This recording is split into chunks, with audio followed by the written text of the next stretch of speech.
Bismillahirrahmanirrahim. Assalamualaikum warahmatullahi wabarakatuh.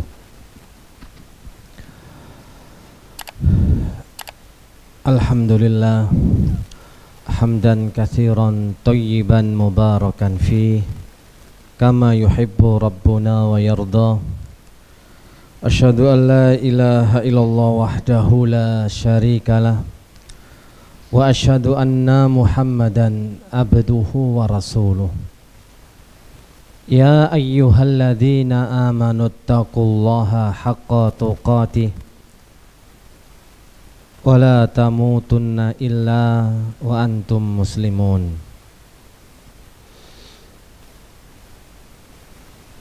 Ya ayyuhan nasu taqu rabbakumul ladzi khalaqakum min nafsin wahidah wa khalaqa minha zawjaha wa batha minhuma rijalan katsiran wa nisaa wattaqullaha alladzi tasaaluna bihi wal arham innallaha kana 'alaikum raqiba.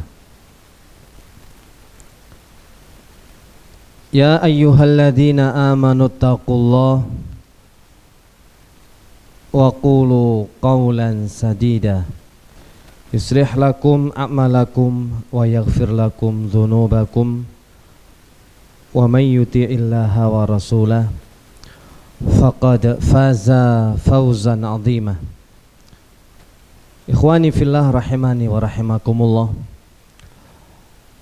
Melanjutkan kajian kita dari kitab Sahih Muslim, dari kitab Birri wal Adab Wasilah, dan kita sampai pada pembahasan babul wa'idi syadidi liman adzaban nasa bighairi haqqin. Bab ancaman yang keras bagi orang yang menghukum manusia tanpa hak. Ancaman keras bagi orang yang menghukum atau menyiksa manusia tanpa hak.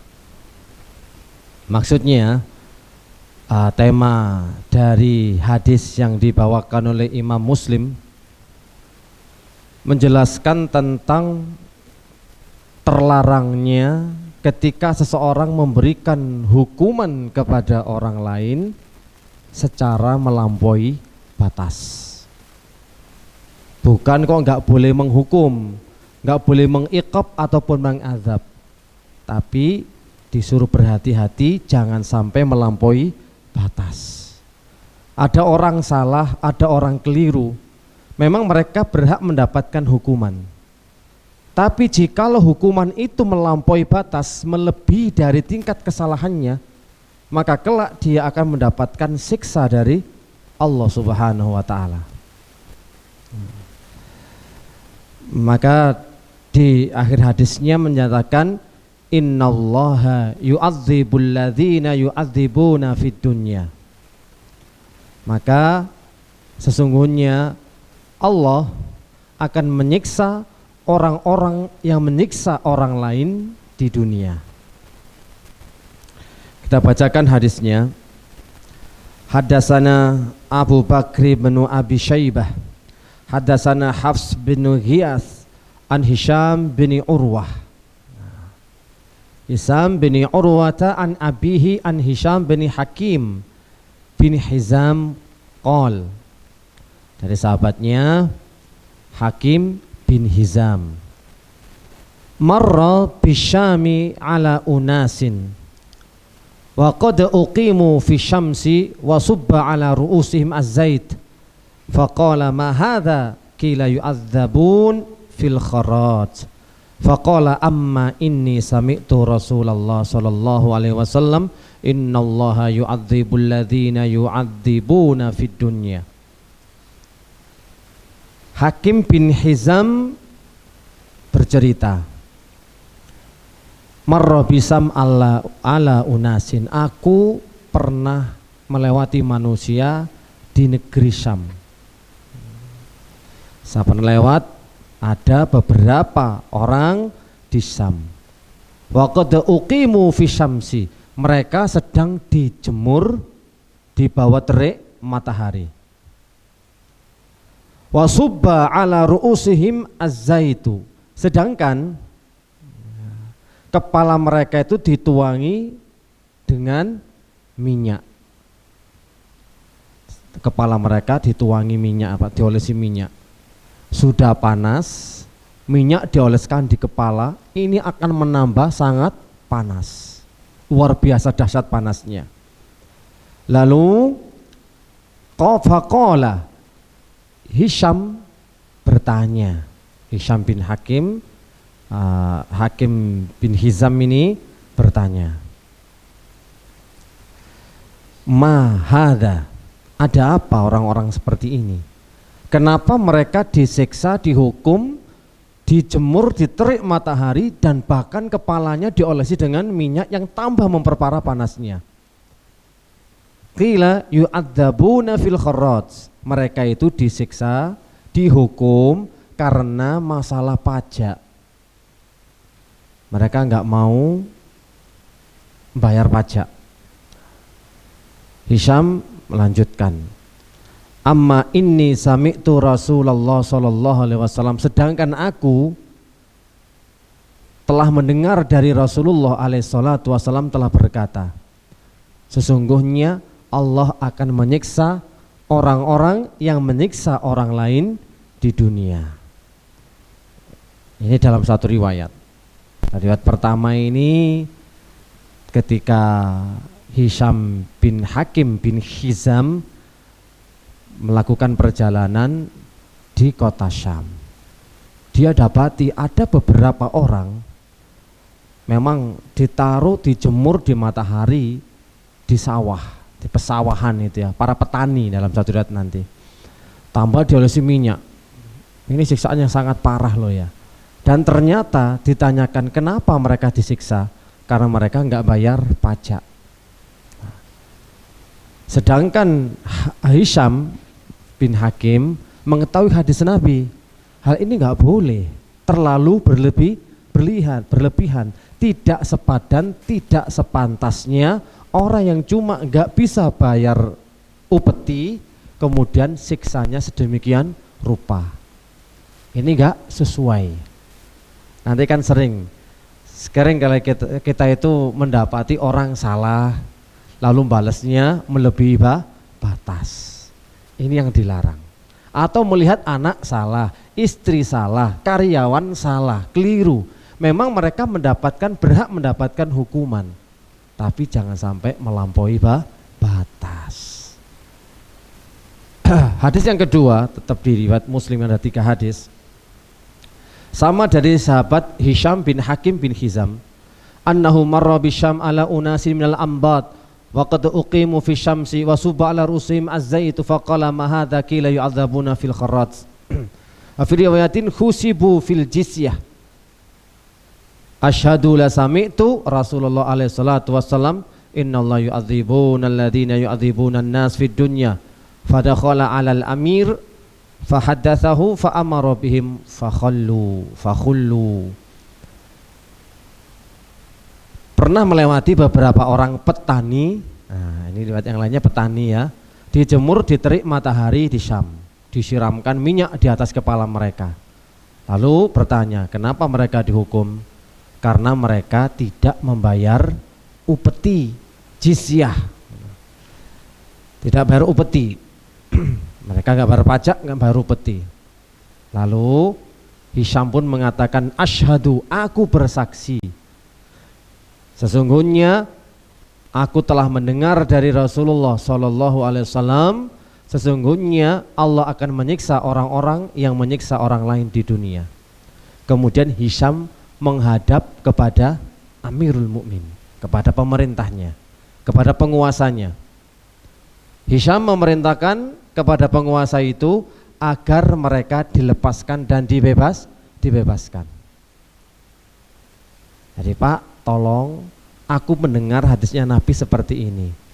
Tolong jangan diteruskan, lepaskan mereka. Karena mereka dihukum tanpa hak. Terlalu berlebihan dan terlalu ekstrim. Nah. Dan di riwayat yang lainnya, Hampir sama, hakim melewati orang di Sam, dijemur, diterik matahari karena nggak bayar pajak. Lalu Hisham bertanya kenapa mereka dihukum. Nah, baru kemudian disitulah sang amir penguasa melepaskan, nggak ada jalan lain. Ketika seorang alim, ya, orang memiliki ilmu memprotes atas apa yang telah dia lakukan, maka dia pun nggak ada alasan yang lain. Ini terlalu diktator gitu ya. Makanya dia langsung melepaskan orang-orang yang telah disiksa. Nah, penjelasannya, orang ini memang lagi melakukan kesalahan, nggak bayar upeti, nggak bayar pajak. Lalu mereka dijemur dalam keadaan yang panas, ditambah lagi disiramkannya minyak di atas kepala mereka. Ini sangat memperparah keadaan yang sangat panas bagi mereka. Lalu Hisham mempertanyakan sebabnya apa kok sampai seperti itu. Ternyata para petani belum membayar biaya tanah garapan mereka. Ada yang mengatakan karena belum bayar jizyah dan upeti. Oleh karena itu mereka ditimpakan dengan hukuman ini. Lalu Hisham mengatakan, ini orang-orang yang lemah, gak layak untuk diberikan hukuman seberat ini. Maka aku bersaksi sesungguhnya Rasulullah memberitahukan tentang hal ini. Maka orang ini pun melepaskan dari orang-orang yang telah dihukumnya. Di sinilah, bukan berarti di sini ya tidak boleh menghukum orang yang berbuat kesalahan dengan hukuman yang membuat dia jera atau menghentikan perbuatan jahatnya. Akan tetapi yang dilarang adalah jenis pemberian hukumannya ini, pemberian iqobnya yang melampaui batas dari hukuman yang sewajarnya. Karena menganiaya orang lain adalah perbuatan yang tidak dibenarkan dalam syariat Islam. Hisham bin Hakim bin Hizam ini Pak terkenal. Beliau adalah salah seorang sahabat mimman urifa bil istihsab wal ghirah wal quwwah fi hadzal bab ingkarul munkarat. Orang ini paling getol, paling antusias dalam mengingkari kemungkaran. Sehingga ketika mendapatkan kemungkaran di depan matanya, dia langsung menghadap ke penguasa untuk menegurnya bahwa perbuatan ini enggak benar, karena aku mendengar dari Rasulullah SAW sendiri tentang bab itu. Dalam bab ini, fal wajib alal muslim al hadar min dzulmin nas au dzulmil hayawan au dzulmil zaujah au ghairi dzalik. Wajib bagi setiap muslim untuk berhati-hati supaya tidak berlaku zalim kepada manusia yang lainnya, supaya tidak berlaku zalim kepada binatang ataupun hewan-hewan. Berhati-hati pula untuk tidak berbuat zalim kepada istri, kepada anak, dan kepada yang lainnya. Karena hal ini akan membawa dampak. Ini larangan keras. Tapi kalau hal itu memang disyariatkan oleh Allah sebagai bentuk hudud, hudud itu memang ketetapannya, ada hukum-hukumnya, ini memang gak ada masalah. Tapi ingat, jangan melampaui batas, baik kepada hewan, kepada manusia yang lain, ataupun juga kepada istri dan anak. Boleh gak mukul istri? Boleh gitu ya. Tapi ada SOP-nya, bukan mukul secara membabi buta. KDRT itu sudah namanya. Memukul yang diperbolehkan itu adalah memukul yang ghairul mubarrih, tanpa membekas. Pukulan kasih sayang, bukan pukulan emosi. Kalau orang sudah emosi, mukuli nggak mungkin dengan kasih sayang. Ambek igit-igit dan gregetan. Ini yang namanya bisa melampaui batas. banyak kejadian. Jadi makanya zalim nggak boleh kepada binatang ataupun kepada anak, kepada istri, kepada orang-orang yang lainnya. Sampai mungkin di suatu sekolah atau pondok pesantren, ini pasti ada murid nanti melanggar aturan. Kan ada namanya iqab, ada hukuman. Lah ketika memberi hukuman nggak boleh berlebihan dan ekstrim atau melampaui batas. Bahkan kemarin kita dapat faedah dari Syekh Hafidhullah Ta'ala ketika di mana tadi Trawas kemarin daurah Syekh di Batu ya, ketika ditanya bagaimana kalau suatu aturan di pondok pesantren bagi orang yang melanggar kemudian dikenakan denda gitu ya, didenda, diambil uangnya. Maka beliau mengatakan bab masalah mengambil uang, mengambil kehormatan itu perkara berat, haram hukum asalnya. Kan gitu. Inna dima'akum, sesungguhnya darah kalian, kehormatan kalian dan harta kalian haramun alaikum, haram bagi kalian. Enggak boleh mengambil tanpa hak. Makanya usahakan kalau ada orang melanggar ya hukum. Jangan didenda atau diambil uangnya. Takutnya ini adalah mengambil sesuatu bukan yang hak. Ini masalah harta soalnya. Harta, kehormatan, darah ini adalah haram bagi sesama saudara kita, sesama muslim. Jadi kalau kita ambil sebagai hukuman, ini kata Syekh kurang pas ya, kurang layak. Kurang layak. Makanya hati-hati. Kita dalam membuat aturan, memberikan hukuman, sanksi kepada santri yang mungkin melanggar aturan harus sesuai. Ya. Misalkan enggak sholat subuh gitu ya. Hukumannya apa? Nanti hukumannya ada ditempeleng, ada ditendang. Lah ini kan enggak boleh melampaui batas.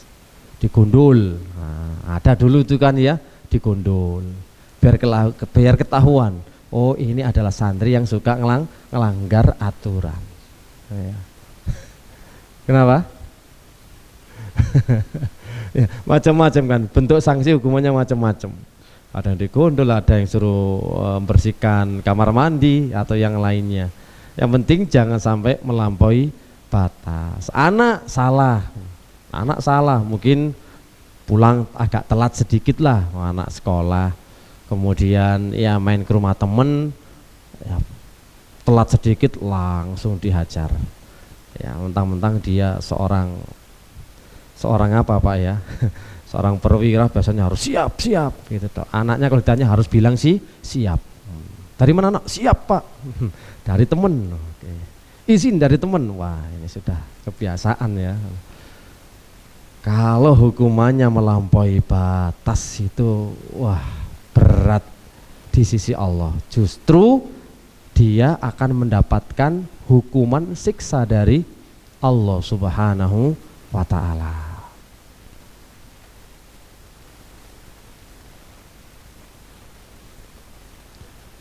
Menganiaya orang lain itu enggak benar, menyakiti, menyiksa, ghibah dan lain sebagainya. Demikian pula orang yang berbuat zalim tadi dijelaskan di atas, enggak boleh berbuat zalim juga kepada binatang. Ini juga melampaui batas, menyiksa binatang, tidak sepadan. Ya contoh kecil-kecilan sering kita sampaikan, kucing, jobok, jair atau iwak asin lah. Itu kan ya memang dia salah Pak ya, tapi kan dia nggak tahu kalau dia salah, nggak paham toh.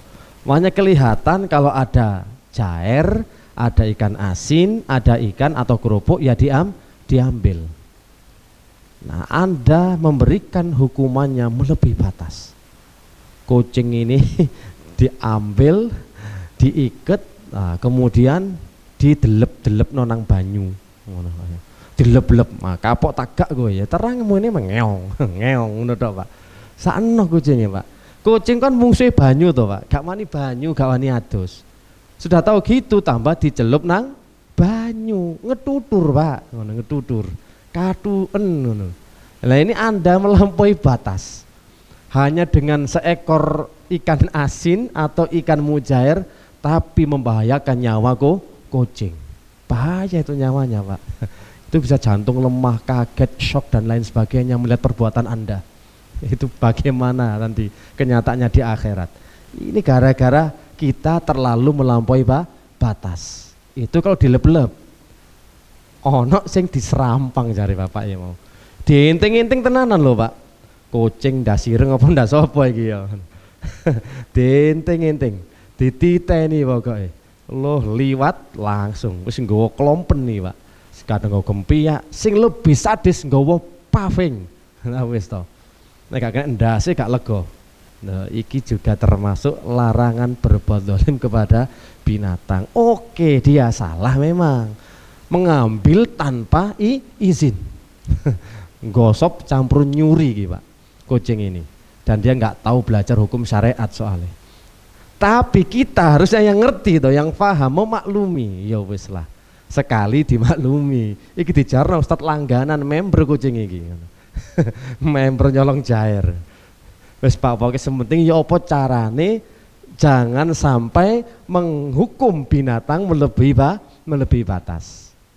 Apa perlu diingatkan 3 kali, Pak ya? Sekali ingatkan, 2 kali, oh pancen kucing nambeng langsung diikop. Nek gak nyerampang gak lego. Nek gak dilempar gitu luar biasa. Belum lagi ayam, belum lagi yang lain-lainnya ketika mereka melakukan kesalahan, jangan sampai seperti itu. Bahkan dalam hadis yang sahih dikeluarkan Imam Ahmad, disahkan Syekh Albani rahimahullah, "Lau ghufira lakum ma ta'tuna ilal bahaim la ghufira lakum katsiran." Andaikan perbuatan yang kalian lakukan terhadap binatang itu diampuni oleh Allah, maka ketika itu diampuni banyak dosa-dosa. Maksudnya apa? Ini akan dihisab di hadapan Allah. Bukan hal yang kecil. Jadi seandainya perbuatan yang kalian lakukan terhadap binatang itu diampuni oleh Allah, niscaya banyak dosa-dosa juga lebih diampuni daripada cuma sekedar memukul binatang, menghukum binatang. Hadis ini sahih. Maka kata Syekh Albani rahimahullah menjelaskan hadis ini, maknanya adalah larangan dan peringatan terhadap perbuatan zalim pada hewan dan binatang. Jadi andaikan si pemilik binatang yang tidak memiliki kasih sayang terhadap binatangnya itu dosanya diampuni, maka sungguh telah diampuni dosa itu yang banyak, karena ia tidak berkasih sayang kepada hewannya tersebut. Punya hewan gak berkasih sayang terhadap binatang tersebut, maka itu bisa menjadikan penyebab dia masuk ke dalam neraka. Sebagaimana kisah seorang perempuan udzibat, telah disiksa bihirrotin, disebabkan karena kucing. Tidak memiliki kasih sayang, gak dikasih makan, gak dikasih minum sampai mati. Apa konsekuensinya? Neraka. Apa sebabnya? Dia berbuat zalim terhadap binatang. Kok pas kucing maneh, Pak ya? Tepak contohnya kucing-kucingan ya.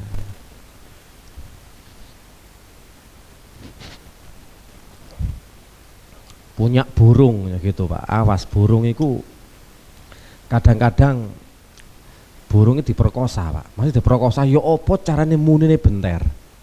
Disemprot. Skatukne kuwi. Dikerodong, tahu dikerodong, Pak ya? Wow, dikurung, Pak.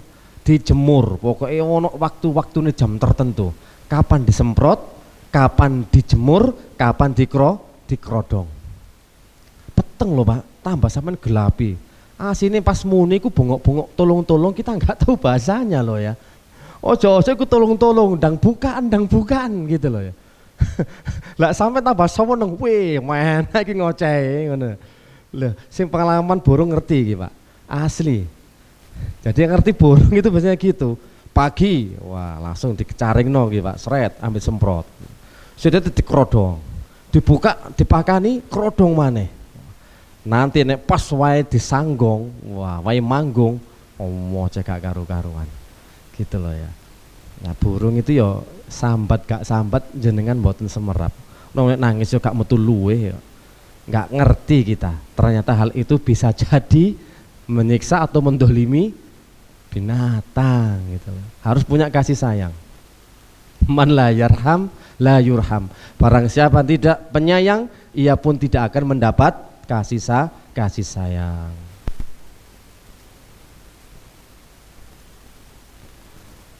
Kata Imam Munawi dari hadis ini juga, andaikan perbuatan yang kalian lakukan terhadap binatang itu diampuni, maksudnya perbuatan seperti memukul, menganiaya, dan memberi beban yang berlebihan, itu diampuni oleh Allah, maka kalian sungguh banyak diampuni dosa-dosa yang lainnya. Karena termasuk ini kezaliman yang berat. Untuk memberikan beban yang terlalu berlebihan, yang tidak sanggup diterimanya oleh binatang itu secara terus menerus, itu juga termasuk zalim, dilarang kita. Apalagi menyiksa dengan sengaja atau dengan senjata dicambuk, cetar, memukul binatang, kasih beban yang berat. Kalau memang kita memang memperkerjakan kerbau atau sapi, ya jangan sampai terlalu berlebihan. Tapi zaman dulu Pak ya, nyingkal sawah itu pakai kerbau, pakai sapi. Kalau sekarang sudah mesin semua. Makanya kalau misalkan memperkerjakan mereka, yang jenengan harus bisa membahagiakan mereka Pak. Mangane juga harus terjamin, 4 sehat 5 sempurna. Wong dioyok ya Pak, suruh nyingkal, suruh jalan, suruh nyikar gitu ya. Tulu dicikar ya. Jadi kayak bawa bambu buahnya itu kan berat. Nah, harus ngasih sesuai dengan porsinya, membahagiakan binatang tersebut. Makanannya jangan lupa, rumputnya, semuanya harus terjaga. Bila perlu masukkan BPJS ya Pak. Dene loro pilek watuk langsung tertangani. Nggak boleh membiarkan dia tidak makan, tidak minum. Makanya orang yang punya burung, punya apa gitu, pasti punya tanggungan. Kalau makannya nanti kelupaan, 3 hari dibuat rekreasi, burungnya nggak ada ngasih makan, bisa mati, dosa lagi. Jadi berbuat zalim terhadap binatang pun termasuk perbuatan dosa. Sampai Rasulullah SAW pernah menjumpai seekor onta di salah satu pagar kebun milik orang Ansor. Ketika itu Rasulullah melihat onta tersebut merintih dan kedua matanya kayak berlinang air mata, menangis. Nabi mendatanginya lalu mengusap punggungnya. Ini ada di hadis riwayat Muslim ya. Kemudian onta itu diam setelah dielus-elus oleh Nabi. Lalu Nabi berkata, siapa pemilik onta ini? Fa innahu syaka ilayya annaka taji'uhu. Sesungguhnya onta ini berkata ya pemilik onta ini siapa? Lalu datanglah seorang pemuda Ansor, onta ini milikku wahai Rasulullah. Nabi pun memberitahu, tidaklah kamu bertakwa kepada Allah dalam urusan binatang yang telah Allah kuasakan kepadamu. Dia mengeluh kepadaku bahwa kamu telah membiarkannya dialah lapar dan terlalu memberikan beban yang berat, memperkerjakan yang berat. Sampai pernah dilihat antara perut dan punuknya itu nempel jadi satu karena nggak dikasih makan. Merasa saking laparnya, maka Rasulullah pun marah, siapa pemilik onta ini? Jangan sampai kalian berbuat zalim terhadap binatang. Di dalam hal sama binatang nanti entah kambing, entah ayam, entah kucing atau binatang-binatang yang lainnya, ikan, punya ikan yang lain, maka harus hati-hati. Kalaupun mereka melakukan kesalahan, mereka misalkan ya, Kita harus memaklumi dan jangan sampai memukul, jangan sampai mengikop, menghukum yang sampai melampaui batas.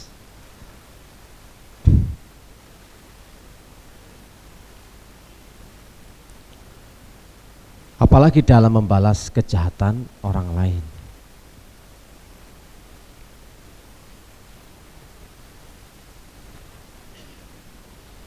Lihat bagaimana firman Allah Subhanahu wa taala di surat Asy-Syura ayat yang ke-40.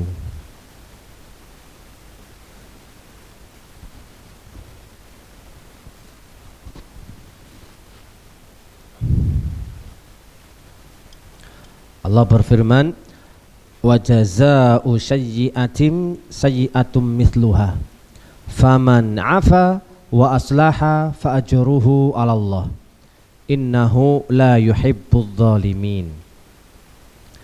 Dan balasan kejelekan itu adalah kejelekan yang semisal dengannya. Maka barang siapa yang memaafkan dan berbuat baik, maka pahalanya atas tanggungan Allah. Sesungguhnya dia, Allah, tidak menyukai orang-orang yang berbuat zalim. Ini menjelaskan bahwa sikap manusia dalam menghadapi gangguan orang lain itu ada 3. Dari ayat ini ulama menjelaskan inilah sikap manusia dalam menghadapi gangguan orang lain itu ada 3. Yang pertama zalim, terakhir dikatakan innahu la yuhibbudz zalimin. Dikatakan zalim kenapa? Dia membalas gangguan melebihi batas, membalas gangguan melampaui batas, dikatakan zalim. Dikatakan muktasid, muktasid itu tengah-tengah, karena dia membalas gangguan sesuai dengan haknya. Jazaa'u sayyi'atin sayyi'atu mithluha. Kejelekan ya balasan kejelekan semisalnya, sepadan, harus sepadan. Baru yang ketiga muhsin, faman 'afa wa aslaha. Kalau dia memaafkan dan tidak membalas gangguan tersebut, itu dikatakan orang yang baik. Orang yang baik. Jadi yang pertama zalim, yang kedua muktasid, yang kedua orang-orang yang baik, muhsin. Tergantung jenengan ketika mendapatkan kezaliman dari orang lain. Ada orang berbuat salah sama kita, maka memang yang hak bagi kita adalah membalas yang sepadan dan sesuai. Baru itu boleh balas.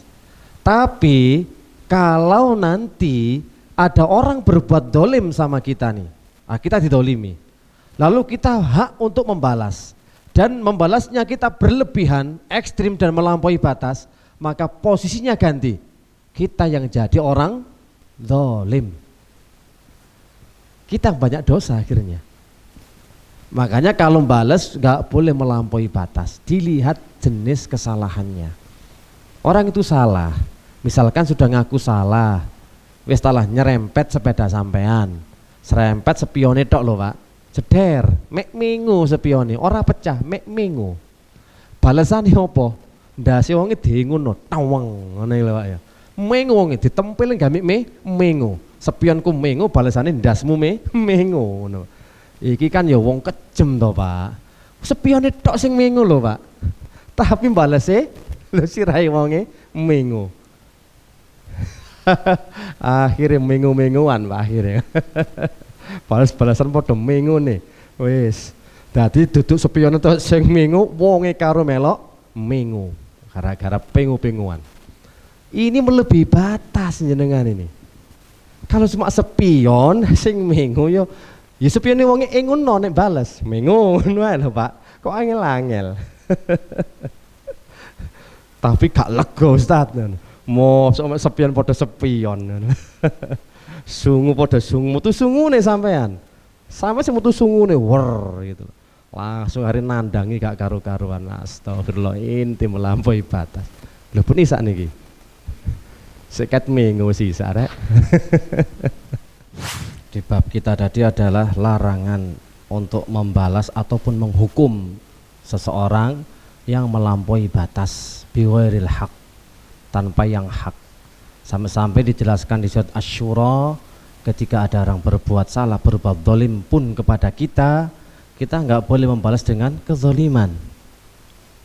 Jangan sampai awalnya kita dizalimi, kemudian akhirnya kita jadi seorang yang zalim.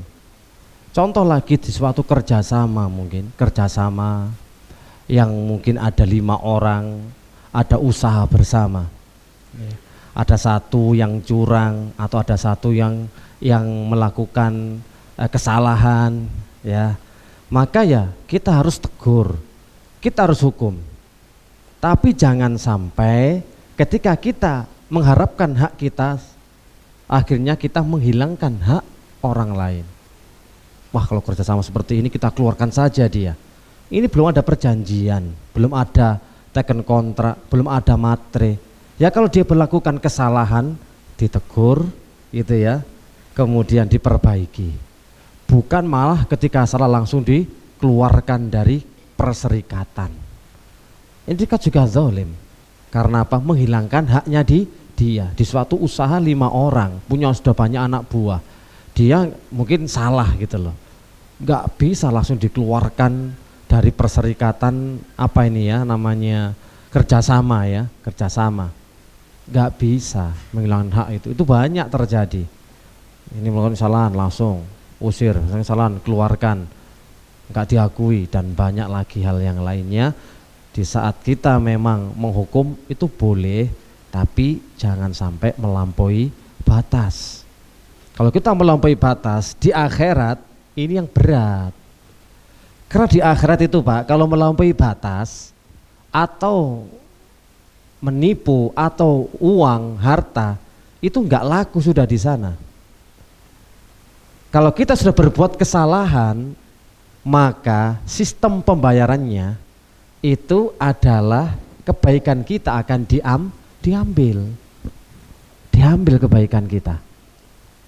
Jadi nanti di peradilan di hadapan Allah Subhanahu wa taala yauma yaqumul hisab, sudah enggak ada uang. Sudah misalkan ente punya uang, punya utang atau pernah nyuri, itu nanti nggak mau dikembalikan berupa uang, tapi kebaikan-kebaikan yang sudah kita lakukan itu akan diambil, ditarik secara paksa. Kalau sudah habis kebaikan kita untuk nekori, untuk membayar karena kedoliman kita itu banyak, ganti, maka kejelekan-kejelekan orang lain ditimpakan kepada kita, dosanya diberikan kepada kita. Ingat ya hadis riwayat Muslim juga, atadruna mal muflis, ketika Rasulullah SAW bertanya kepada para sahabatnya, tahu nggak kalian siapa orang yang bangkrut, jatuh pailit itu? Dia itu sudah datang di hadapan Allah dengan membawa pahala sholat, pahala zakat, pahala puasa, pahala birrul walidain, pahala-pahala buahnya, tapi ternyata qad satama hadza, dia pernah memukul, dia pernah qazafahada, pernah menuduh orang, pernah suudzon, pernah menghibah, pernah ini, pernah itu, sampai habis nanti. Ini pahala-pahala yang sudah diterima loh ya, sudah ikhlas dan itiba, diterima oleh Allah, diambil. Padahal untuk mendapatkan amalan yang ikhlas dan itiba itu berat diterima di sisi Allah. Tapi karena kezaliman kita kepada seekor binatang, kepada orang lain, kepada anak, kepada istri, ternyata diambil sampai habis. Lah kalau kita pakai logika, ngapain kita ngumpulkan amal sebanyak gitu kalau ternyata nanti buat nekori, bayar kejelekan atau kezaliman yang kita lakukan kepada pihak lain. Maka ini sangat disayangkan. Makanya wal hadar, harus waspada. Jangan sampai kita ini berbuat zalim baik kepada sesama manusia, kepada binatang, kepada anak, kepada istri, tetangga, orang tua, saudara, kerabat, dan yang seterusnya. Nah, karena orang itu kalau sudah emosi dan amarahnya sudah menggunung, ilmu itu akan tertutupi dan hilang. Kalau dia terbiasa marah, ilmu hilang. Kena ya balik tadi loh Pak ya. Spion sing mingu mau loh Pak. Kalau dia itu emosinya terlebih dahulu yang dikedepankan, ilmu seperti ini hilang sudah. Wih, nanti kalau saya berbuat zalim, maka aku akan mendapatkan kerugian kelak di akhirat. Kebaikanku akan diambil. Itu hilang sudah. Nggak akan ingat ilmu itu. Kalau sudah terbiasa emosi. Itu ketika kita berbuat atau didolimi oleh orang, jangan balas kedoliman itu melampaui batas. Kalau mau balas silakan, tapi harus sepadan. Tapi kalau mau memaafkan, itu yang jauh lebih baik. Fajruhu 'alallah. Pahalanya hanya Allah yang mengetahui, tanggungan Allah. Tinggal milih jenengan kalau didolimi orang. Mau balas yang lebih setimpal gitu ya, atau yang lebih berat, ataukah mau memaafkan. Banyak kasus-kasus pembunuhan tuh gara-gara apa? Awalnya dia didolimi mungkin, tapi karena dia nggak sabar, amarahnya meluap, memuncak, bunuh langsung, dor, gitu aja. Itu kan banyak. Saya merasa keluarga saya dilecehkan kehormatannya, akan kuhabisi dia, dor, gitu loh Pak. Gara-gara itu tok, gara-gara warisan, gara-gara yang lainnya disantet. Loh ini kan dolim yang nyata ini. Karena hasad nggak suka main belakang, main dukun. Nah, jelas kedoliman yang nyata. Dan hal-hal ini kalau di masyarakat pada umumnya itu sih wajar Pak ya, lumrah. Maksudnya kalau dia disakiti kemudian balas dengan yang setimpal atau lebih berat. Bahkan dalam ilmu sihir-sihiran nih Pak, ketika dia tahu disihir, nah, dia akan kembalikan sihirnya kepada penyihir. Dari diwalik-walik no Pak.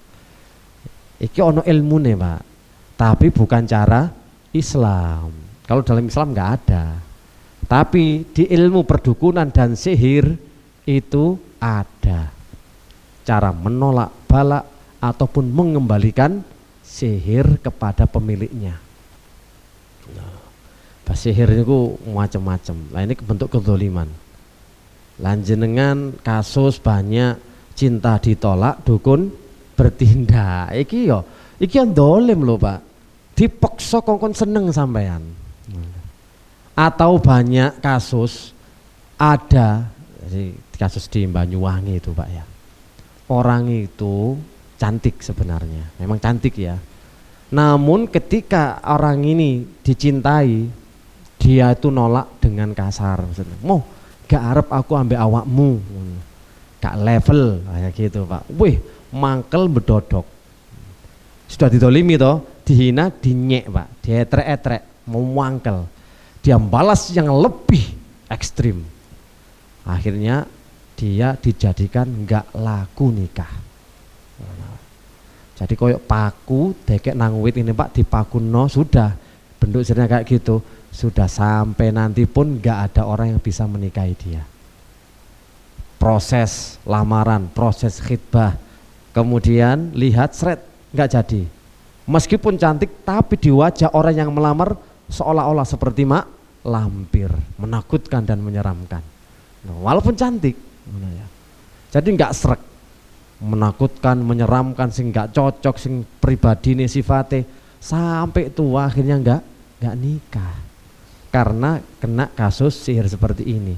Ya ini orang yang dizolimi membalas dengan kezoliman yang melampaui batas. Ya, sampai duwe unen-unen. Kalau aku nggak bisa memiliki dirimu, maka yang lainnya tidak akan bisa memiliki dirimu juga. Nah aku gak iso, kabeh wajib gak iso. Sistemnya memang setan Pak ya, jin setan ini wis mentolo-mentolo raja tega. Yang penting memang puas hatinya. Kalau kasus kedoliman banyak kasus-kasus seperti ini. Dijadikan gila, ada yang dijadikan gila? Ada. Ini kalau kasus-kasus sihir ini ya. Luar biasa. Kezaliman balasnya melebihi batas. Tapi kalau mau memaafkan loh, itu loh pahalanya besar.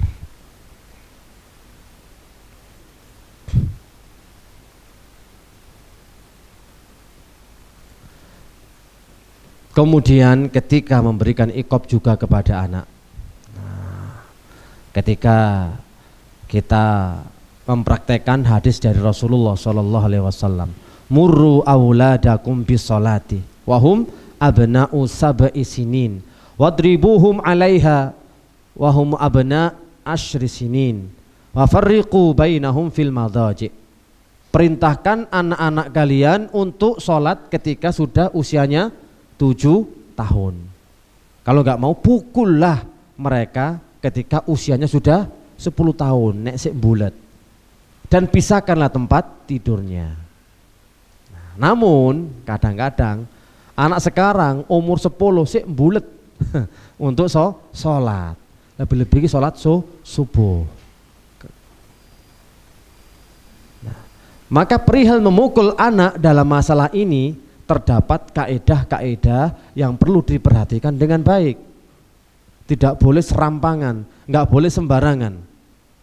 Di antaranya pertama, ketika toh itu memukul anak, satu, tujuan memukul adalah untuk mendidik. Bukan karena hawa nafsu, bukan karena emosi dan marah. Tapi untuk didik. Ingat Pak ya, mukul anak, jewit anak untuk didik. Bukan samsat. Bukan apa samsak lho Pak, koyok latihan tinju lho Pak, ceder, cewek cetot. Ya gosong kabeh anake Pak. Itu korban itu Pak. Ya. Yang kedua, hendaknya pukulan merupakan langkah terakhir, upaya cara yang terakhir. Utamakan cara yang lemah lembut, dikandani, dibisiki, ngono Pak ya. Ya apa carane ngerti pemahaman sang anak sampai berapa dipahamkan. Ini panjang sebenarnya masalah parenting ini Pak ya. 3, bolehnya memukul adalah jika ada sangkaan kuat itu ada maslahat dan hasilnya bagus. Nah, hasilnya api ngono. Yang tak pukul mesti gak wani maneh baleni. Tapi nek kok tambah ndablek, tambah ucul, tambah wani, jangan dipukul. Jadi sulit didik anak itu memang gak gampang. Yang keempat, pukulan tidak boleh melukai, sampai melukai, sampai biru, memar, gak boleh mukul anak sampai gitu itu. Wong cuma sekedaran atau.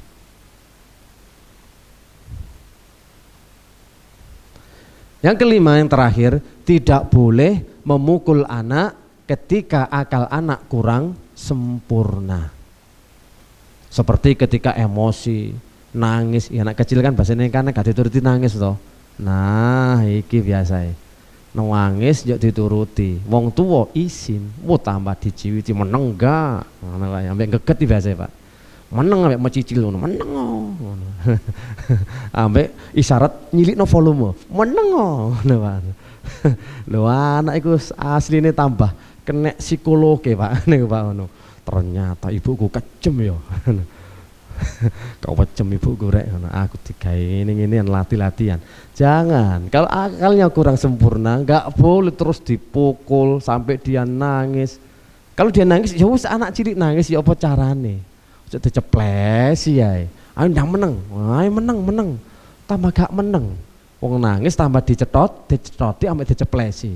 Meneng enggak? Wah, gegete lho Pak, meneng enggak? Sakno korban nih Pak. Muga-muga wae wis lah Pak, kita bisa memberikan pendidikan yang terbaik bagi anak-anak kita. Semoga bisa bermanfaat. Subhanakallahumma wa bihamdika asyhadu alla ilaha illa anta astaghfiruka wa atubu ilaik. Wassalamualaikum warahmatullahi wabarakatuh.